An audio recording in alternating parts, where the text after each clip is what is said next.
In 2009, this disease infected millions of people. Now it could be back. This is the swine flu. Although we managed to largely avoid it over 10 years ago, there's now a new strain of the virus. And experts think that this new strain has the potential to cause another worldwide pandemic. How likely is this to happen? What would happen if you caught this disease? And how does this virus compare to COVID-19? This is What If, and here's what would happen if you caught the swine flu. This new strand of H1N1 or swine flu is known as the G4 virus. It comes from pigs and has been transferring to humans for a couple of years now. Based on early lab tests, this virus has remnants of the 2009 swine flu pandemic, as well as the Spanish flu, meaning that this new strain could possibly cause another worldwide pandemic. So, what would happen if you caught this disease? 1/10 of people in China who work in the pig industry have caught this new swine flu. If the G4 strain is similar to the original swine flu, here's what you could expect. If you happened to accidentally touch an infected surface or get sneezed on by someone with swine flu, then there's a chance you could get it. That's how the disease has spread.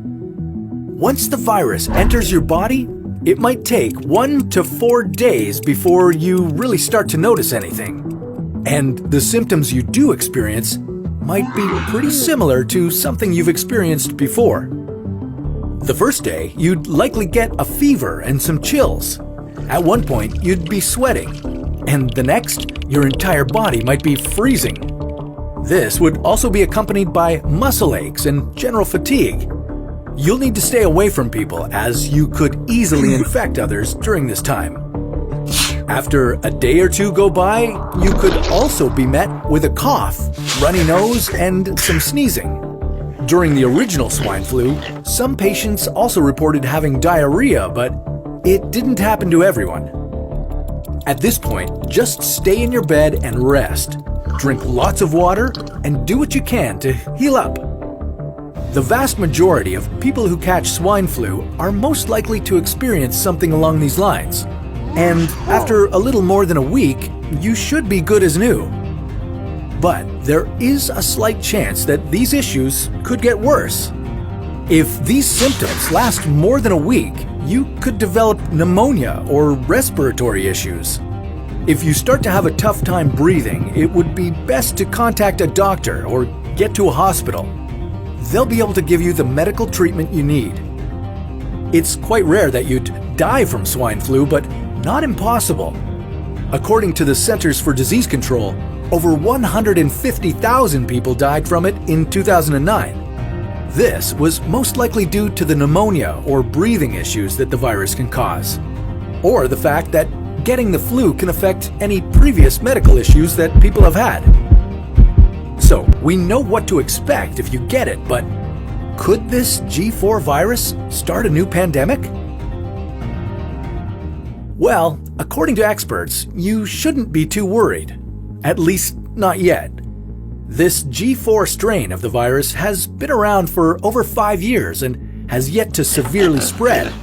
Not only that, but it's only been able to spread from pigs to people rather than through the population. Also, remember that when swine flu was at its peak in 2009, a person who had the disease would only affect, on average, less than 2 people. This is less infectious than COVID-19. According to recent studies, a person with COVID-19 can infect 5 to 6 people. Not only that, but dealing with swine flu is a lot easier than dealing with COVID-19 since the virus is more similar to things we've had in our system before. COVID-19 is so dangerous because it's something humans have never experienced. That being said, we probably shouldn't just brush this off. What can we do to avoid this virus and all other viruses? Well, the best thing you can do is wash your hands often. Don't touch your face and practice social distancing. And while you're at it, would you wear a mask? You literally cannot mandate somebody to wear a mask knowing that that mask is killing people. Okay, don't be like her and just wear a mask. Now, since you're wearing a mask, what if everyone on the planet decided to wear one? Well, we'll leave that story for another What If.